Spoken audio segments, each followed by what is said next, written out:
সন্দেশখালী নিয়ে বিধানসভায় সরব মুখ্যমন্ত্রী এর আগে আরামবাগের সভা থেকে সন্দেশখালী প্রসঙ্গে সামান্য মুখ খুলেছিলেন। এবার বৃহস্পতিবার বিধানসভায় তিনি সোজা ব্যাটে খেললেন।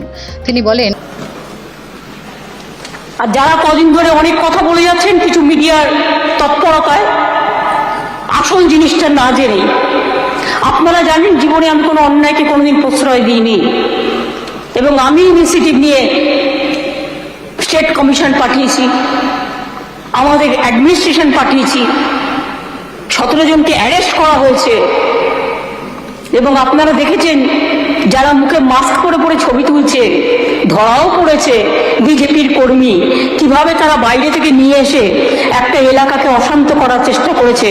আগে টার্গেট শেখ শাহজাহান, ওকে টার্গেট করে ইডি ঢুকলো, তারপরেই সবাইকে বার করে দিয়ে তারপরে ওখানে আদিবাসী মাইনরিটিদের মধ্যে ঝগড়া লাগিয়ে দিল। শুনুন, কারো কোনো ক্ষোভ বিক্ষোভ থাকতেই পারে, যদি থাকে গভর্নমেন্ট ডিসিশন নেবে। আমাদের মহিলা টিম আছে ওখানে, পুলিশেরও একটা মহিলা টিম আছে, ঘরে ঘরে যাচ্ছে কার কি অভিযোগ শুনতে, শুনে এসে রিপোর্ট করার পর যদি কারো প্রবলেম থাকে সেটা নিয়ে নিশ্চয়ই আমরা কাজ করব। আগে তো আমাকে জানতে হবে ব্যাপারটা কি, নাকি কাকে কার নিয়ে পালিয়ে গেল বলে আমিও পালাতে শুরু করলাম।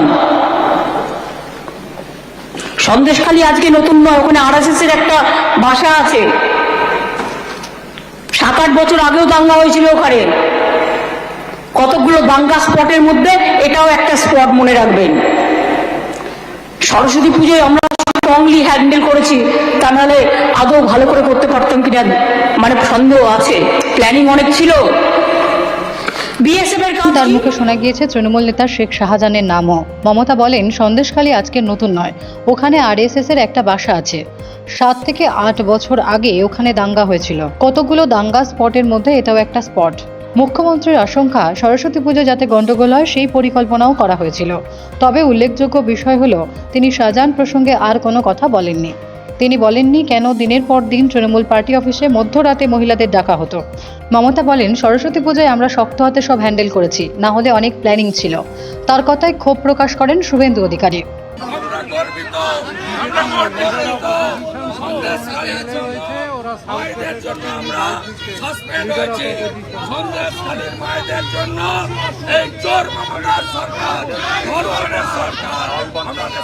মুখ্যমন্ত্রী বলেন, শাহজাহানকে টার্গেট করে ইডিকে ঢুকিয়ে দেওয়া হয়েছে, তারপরেই গন্ডগোলের সূত্রপাত। Bureau report, D Bangla news.